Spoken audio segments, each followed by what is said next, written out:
Hello everyone, and welcome back to Let's Play Final Fantasy XIV, A Realm Reborn, and today we're going to be going to fight Garuda in the Howling Eye. Now there should be something said here, before somebody inevitably points it out, because somebody will point it out. Make sure that you have gotten used to your rotation when you learn a new ability. Because I didn't. You might notice I have a new ability at 46 called Howling Fist. You'll see it down there at the Q button, right after Haymaker, which I never use anymore. I don't know why it's still on my bar, but I never use it. It's free DPS, it's off global cooldown, so don't forget to do stuff like that. Just one new player to another new player, that's a big mistake. You want to get comfortable with every move as soon as you get it, so it's in your muscle memory. Having said that, however, this is not a terrible fight, but I'll be going over the intricacies a little bit later, but for now, let's enjoy the music.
Okay, so first attempt, we wiped at 3%. Not a bad first attempt, but I did some things wrong there besides not using my Howling Fists.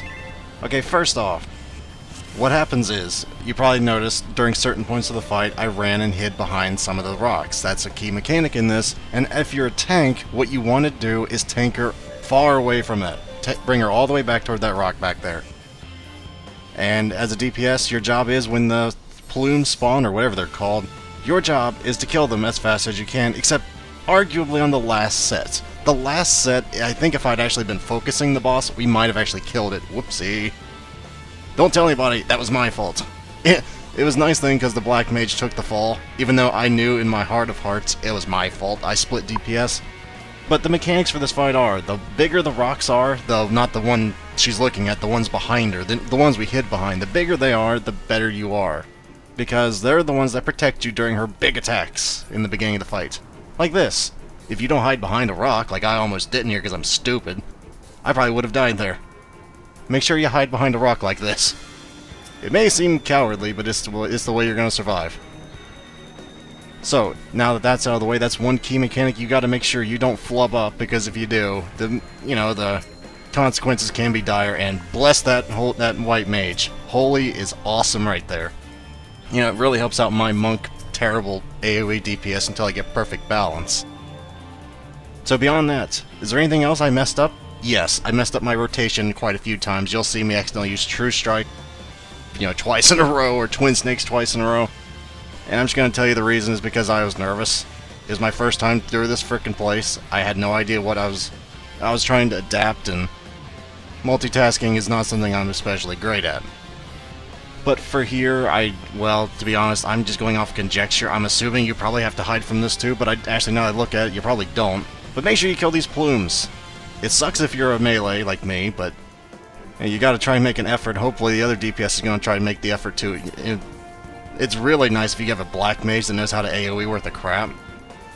But I mean, you gotta do this, because I believe, if I understood this correctly, the more razor plumes that are, like, up, when she does that big AoE thing, the more damage it does. And the razor plumes get rid of the rocks. You see, they're taking damage. I'm not sure if that's from the Wicked Wheel from Garuda, or if that was from the plume, but that's not good. So, like I said, this is from a new player's perspective. I have no idea what's going on halfway in this fight. I just kind of...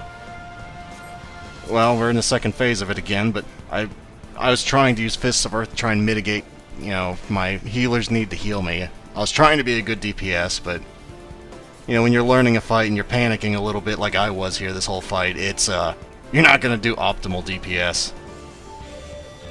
But overall, I love this fight. It's the first fight where you just get thrown mechanics. You gotta figure it out on the fly. And yes, while I had looked up a guide prior, aka Mr. Happy's videos, I probably would have figured out when everybody was running behind rocks. Maybe I should hide behind the rock too. So, that's one of the things I also learned. I need to focus down the boss.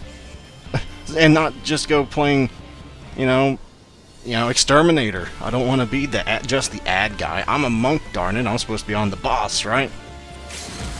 To be fair, I'm not sure if I am or not on this fight. I'm still trying to learn the intricacies of this fight. It's kind of hard to know that after only one attempt. But you can see I'm making an attempt to change the strategy. Okay, I'm just going to focus on the boss, and now for some reason, apparently I did not. Apparently I was trying to do both. I was trying to at least include the boss in the AoE. Keep some damage flowing on the boss. At this point, it's just, oh god, kill her now before she does that AoE. Oh god, kill her now. This would have been accomplished a lot easier and faster, like 20 seconds faster if I'd been using my Howling Fists, but that's basically Garuda in a nutshell, folks. Hopefully you enjoyed that, and maybe that helped you learn a mechanic or two if you were new to the fight like I was. But thank you guys very much for watching. Hopefully you enjoyed this in some way, shape, or form, and hopefully I shall see you next time. Farewell, everyone, until next time, which we're probably going to Dismail Darkhold? Probably. Anyway, farewell, everybody.